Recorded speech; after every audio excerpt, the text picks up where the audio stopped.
Сайн байцгаана уу? Өнөөдөр ингээд Финланд хэлнийхаа хичээл нэгийг эхэлж байна. За өнөөдрийнхөө хичээлээр бүгдээрээ Финланд хэлний аксент буюу цагаан толгойтой танилцуулна. Цагаан толгой маань ерөнхийдөө англи хэлний 26 үсгнээс бүрдэх бөгөөд үүн дээр нэмээд о, а, гэсэн 3 үсэг багтаж байгаамаа.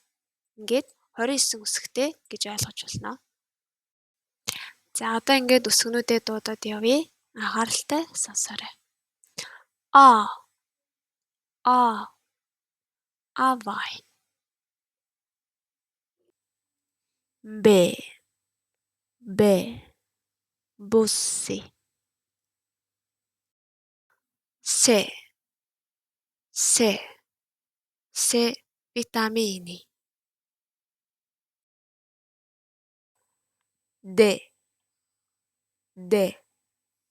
Delfiini.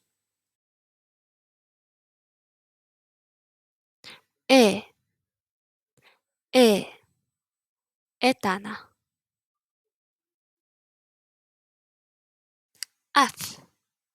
F, farkut.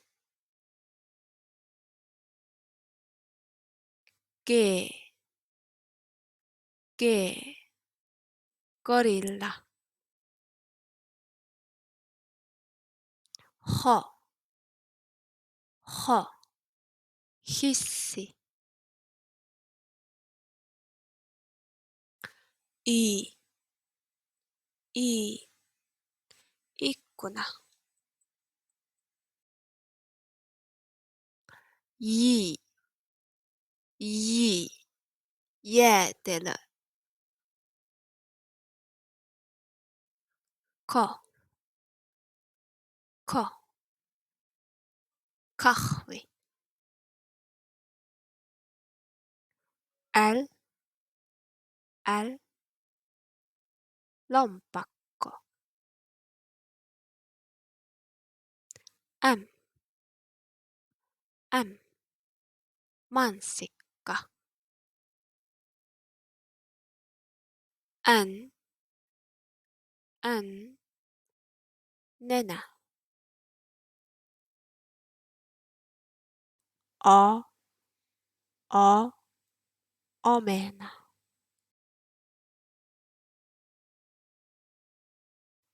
P, pyörä.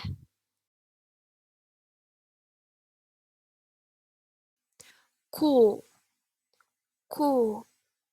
Энэ үсгийг Финланд хэлэнд бараг ашигладаггүй бөгөөд энэ үсгээр эхэлсэн зарим англи үгнүүдийг К үсгээр орлуулж дууддаг.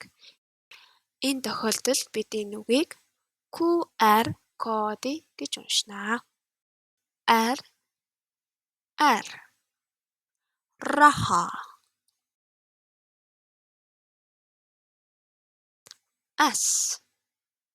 S, silmä.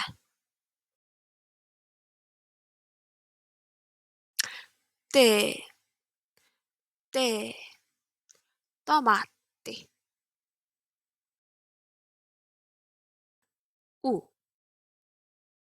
U, uimapuku.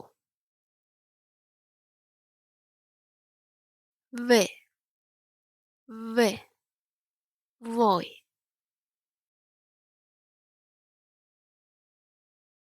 Kaksois-V. Энэ үсгийг бараг Финланд үгэнд ашигладаггүй бөгөөд энэ үсгээр эхэлсэн зарим гадаад үгсийг V үсгээр орлуулж дууддаг.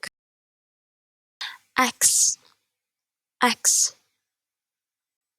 Энэ үсгийг мөн адил түгээмэл ашигладаггүй бөгөөд энэ үсгийг S гэсэн хоёр үсгийн хослолоор дууддаг. Жишээлбэл такси.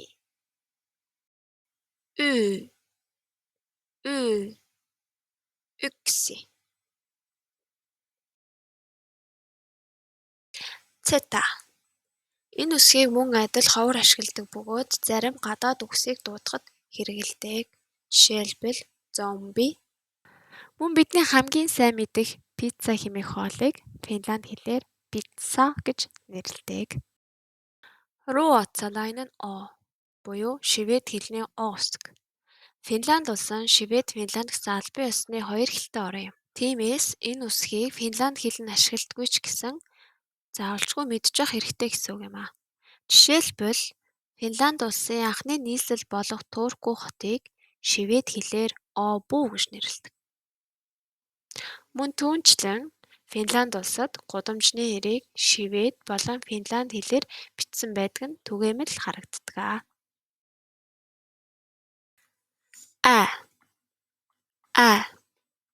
Äiti.